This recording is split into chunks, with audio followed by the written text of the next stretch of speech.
Welcome to another episode of IXM podcast. Today, with my colleague Ernest, we are going to discuss about an interesting topic, which is licensing in D365. Before we start, let's introduce ourselves. Ernest? Hello, I am Ernest, as Vera mentioned. I work as a technical architect for AXM 365 for the last 8 years, and I was lucky to be involved in many security roles and licensing projects where we were evaluating our end customers, their security roles in order to optimize the license count and license summary report at the end. Yeah, that's an interesting topic. I believe no one is expert in that area, not even in Microsoft. But yeah, it's an interesting to exchange some knowledge that we have gained during the different projects. Let me introduce myself as well. I'm Vera Temkov. I'm solution architect at IXM 365, working with Dynamics. Before it was called Dynamics, from AX 2009. Different implementation projects, and now involved in this licensing area because there are some changes coming from Microsoft. So a lot of requests are coming in our way to elaborate how it was, how it should be, and we are recording this podcast to kind of explain and bring this topic closer to the audience. Tell us how you started in this licensing area and what were the beginnings? Well, the beginning in my case were with the previous version of the Dynamics product, AX 2012. And the reason for licensing projects usually starts from security roles rework. We had projects to revise all the security roles because of a licensing issue, and also auditing. Every company has auditing at the end of the year, and based on the security roles that we created for them, at the end we calculated different reports, different licenses counts, and based on that we were doing optimizations. Things were different in Dynamics AX 2012, but things then continue to calculate the same in early version of FNO, Dynamics FNO, where we had quite simple calculation for licensing. Everything was based on entry points. Every menu item had its own view license and maintain license for creating, editing, and deleting stuff. And there was a quite easy user count and user license summary report, which was giving us exact information at the end of what number of licenses companies they need to acquire for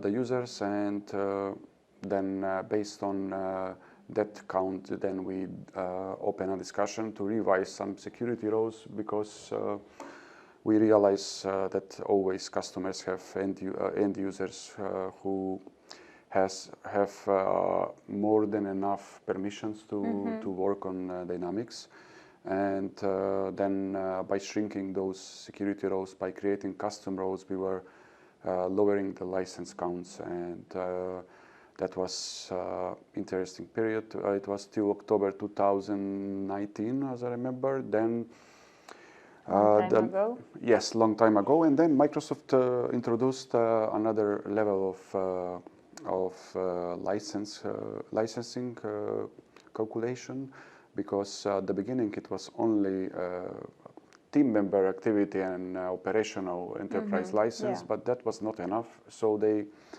introduced privilege-based licensing, which was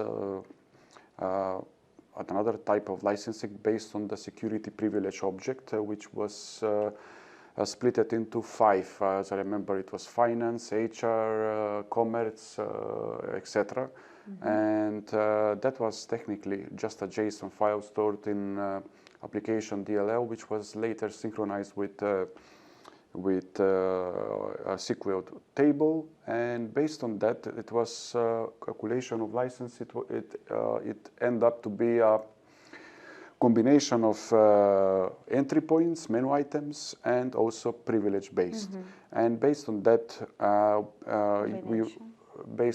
we were using the same reports, and we were able to calculate the required licenses per user.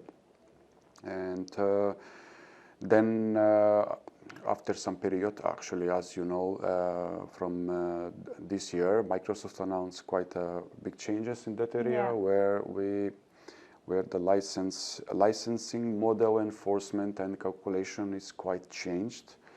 And so we had to investigate and be involved with our end clients and users to explain them what is going to happen, and they need how to prepare and evaluate. And but as Vera, our colleague, she was already involved in many end clients where she investigated quite a lot and spent time to understand all the changes that are required. Maybe you can explain us, Vera, what was your last involvement in analyzing all these changes and what happened? Yeah. Thank you for that. That's quite an intro from how it was, and we get to where we are now. Microsoft is changing the licensing policy, which is coming with the latest update. They are including new reports which will give us a better overview where and how our licenses are required or they are already allocated. So the new licensing approach will be per menu item. So depending which menu items are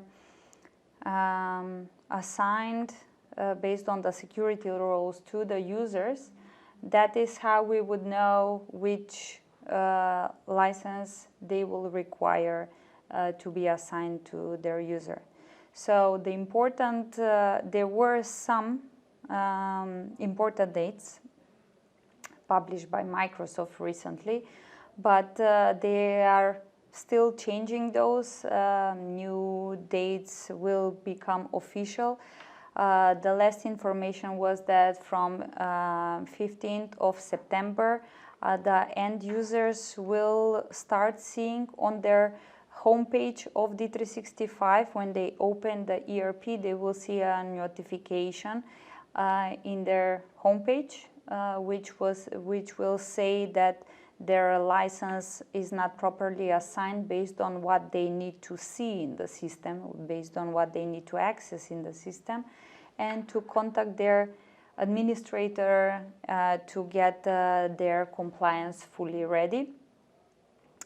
And that they will have just 2 months until the real enforcement starts, which means the end users that are seeing that notification, they will be limited, or they will have no access to D365 after that period.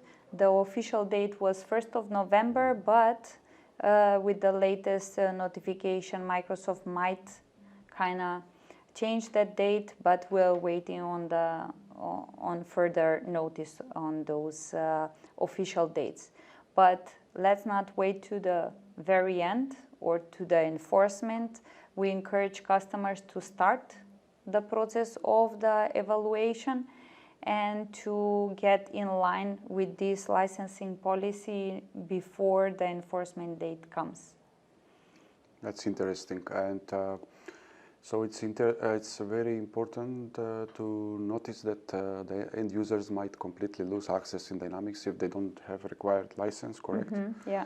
And so the end users, the companies, they need to evaluate and their licensing requirements and apply and buy and apply the correct licenses. Yeah. What kind of actions we can do to speed up and provide quality service to our end users to complete this process? Yeah, with this announcement, Microsoft also provided a report and an overview in which will help customers and also partners in this process of evaluation and to get a successful establishment of the licenses in their system.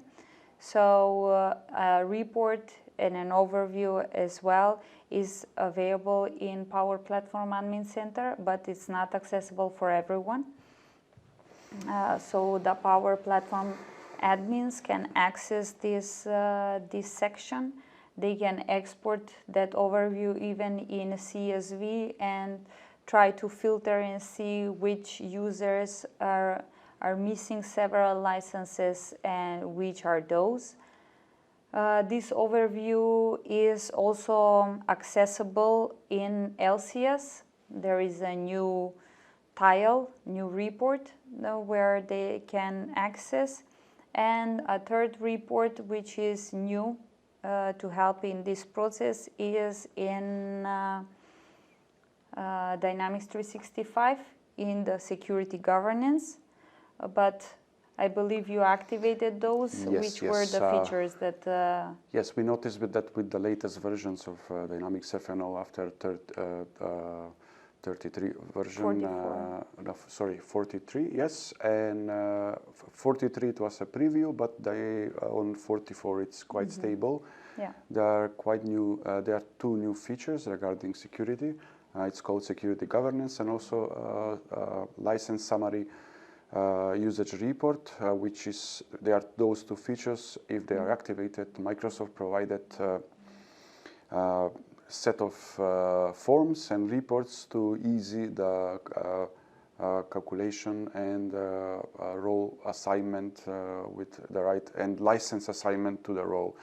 But we also noticed that Microsoft already removed completely the older user counts, license counts reports, and there were several reports that were used with the previous licensing model. Approach. Yeah. And they are completely removed, and there are also some features that are going to be removed further in the future with the next versions. Like in the past, we could easily see for each row, you can go, if you go to view permissions, the objects, you could immediately see on the top of the screen the type of the license.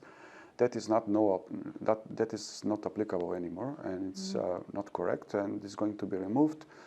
And we were reviewing the latest reports and forms from security governance, which are still, believe, at preview phase. And the point was, as I understood, that they are synchronized. Power Platform, it would be the main source of the truth, and the reports in LCS and Dynamics, they are going to be synced from Power Platform every 8 hours, I believe.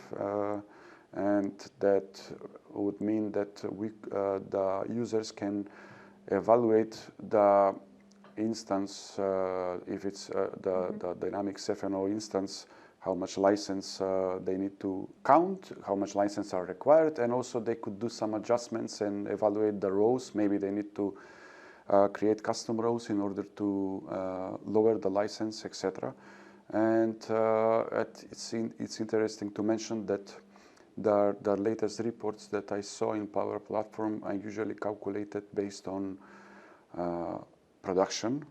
So the end users that are using UAT, other sandbox environments, are not going to be required. Yeah. Also, something new that was not clear in the past, it's that system administrators, system administrator role would not be, for that role, no license will be required. And also there are many service accounts, I believe, Vera, that also they are not going to be. Yeah, as long as they don't perform or post transactions in the system, they won't be required to have a license assigned.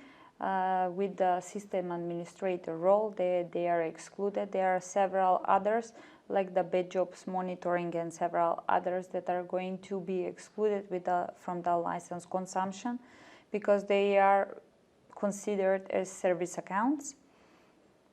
So that is something that needs to be taken into account when looking into the security roles and assignment to the users. What we have noticed in the clients that I'm working for the licensing is that there are a lot of custom security roles that are being assigned, but they are quite broad, they are quite extensive with functionalities included that the end users is not performing in the day-to-day operations. So the advice is to review and revise the existing security roles, try to do a duplicate of that, reduce the links, the menu items that they are having at the moment, which you see that they are not using, they are not operating, they are not required in their day-to-day operations. And that is one of the approaches in order to limit and reduce the amount of licenses required in your tenant. Yes, that's interesting. Also, just to mention that with the latest changes, licenses are only assigned in Office 365 Admin Center. So remains the only place where you buy and assign the license to the end user, and Power Platform is just using as a source of licensing requirements, which will be then synchronized with the LCS and Dynamics FNO. So the real assignment of the licenses, the central place of the assignments is Microsoft Entra. So the administrators are the ones that are maintaining and should be maintaining the license assignments. In Power Platform Admin Center and in LCS, we will be seeing the same information, and that is an overview of what licenses have you acquired, and you can see how many of those are already assigned and how many you have still available. So they are brought into kind of tiles in order to see finance base, finance attach, supply chain base, supply chain attach. And what I wanted to say in that base and attach approach, I was watching one of the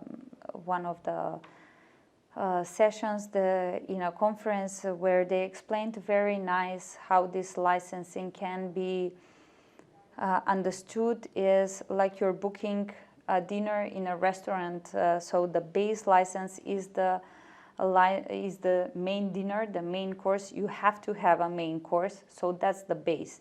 The base can be supply chain management, finance base license. So that is the base, the main dinner. Everything that you want to have more functionalities, those are like the French fries on the side, that is attached next to the base license. So we have seen even the customer have a finance base license that it's not sufficient to cover some of the inventory related transactions, so they need to have a supply chain attached license next to it. So that is one of the ways to kind of metaphorically understand what's the base license and what's the attach.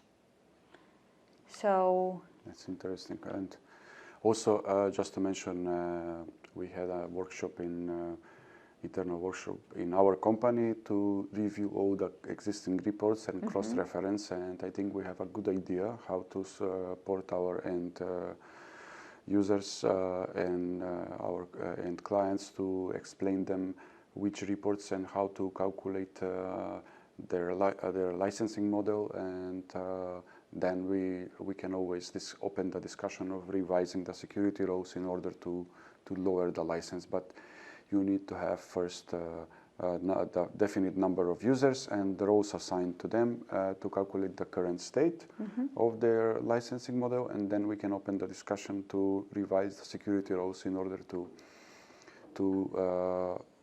change the number of licenses that are required to be bought every year. Was that the approach that you took for the client that is not yet live, that is in the phase of implementation? Yes, I did that approach for a client which is not live and they don't have a production. But in that case, we had to found out that Power Platform report, the main report, is attached to the production. However, in LCS you could get the information license calculation based on the sandbox in UAT. And also using the new, after activating the new features for security governance and license summary report, we could manage to identify how much licenses they need to acquire in order to their users to be able to log in and use FNO later in production. This is very important for many customers that who are still in a process of acquiring Dynamics and they are not live, but they need to calculate, and for the cost reason, how much license they need to acquire before they go live. The whole licensing approach now, it's an active and quite a topic that everyone is interested, because it's directly impacting the access to the system, which means the daily operation, the business operation, and also the cost on the other end for the company. And that's why a lot of customers are approaching us for assessment to see, to analyze how, because they can even see right away that maybe 100 customers, 100 users have no license assignment in their system, and they're seeing bunch of licenses which they don't have in their tenant that are being listed. So for one of the examples, we saw that they have a lot of finance and operation based licenses that they have bought, but they don't have any supply chain management based license. They cost the same. So in communication with Microsoft, they can swap their some of their finance based licenses with supply chain management base in order to satisfy fully the need of the new approach for the license alignment, because cost-wise they are the same, but it has to be approved and engaged through Microsoft parties in order to get that approved and to get that assignment of the supply chain management based and swap into their tenant, into their subscription.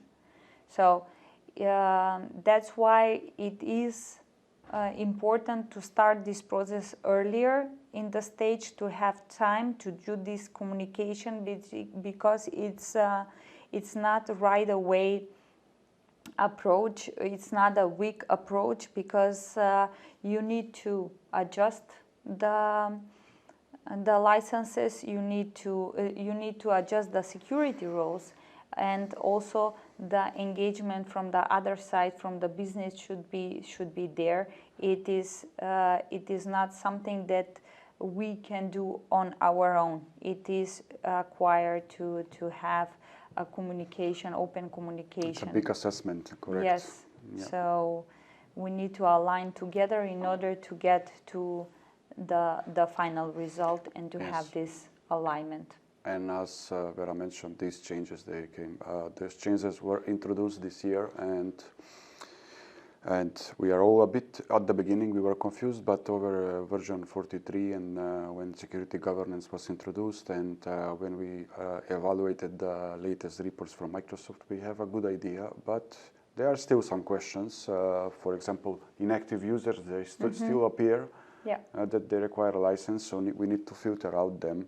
And there are some steps in this process of evaluating that they are manual, and but as we are following Microsoft with each version is introducing new functionalities to ease this process, and we are hoping that with the next 45 or 46 version, the future versions, all these small issues that we found out, they are going to be resolved, and then, but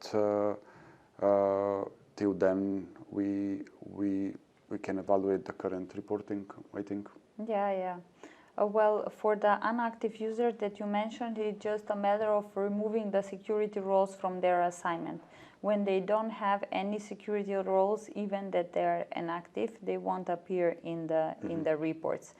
But yes, as you mentioned, this is quite an open topic. It is something that is in motion from Microsoft end as well as we speak.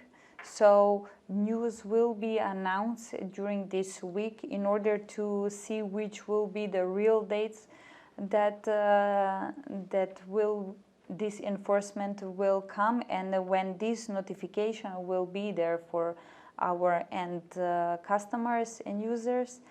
And we are following and we are in communication with Microsoft with some issues which we think that they shouldn't be like that. So they are taking into consideration all our input, and we are tightly following how this process will go. Yes, as Vera mentioned, there are already many hotfixes in the new releases, so we are following them, and we are prepared for the next evaluation. Yeah.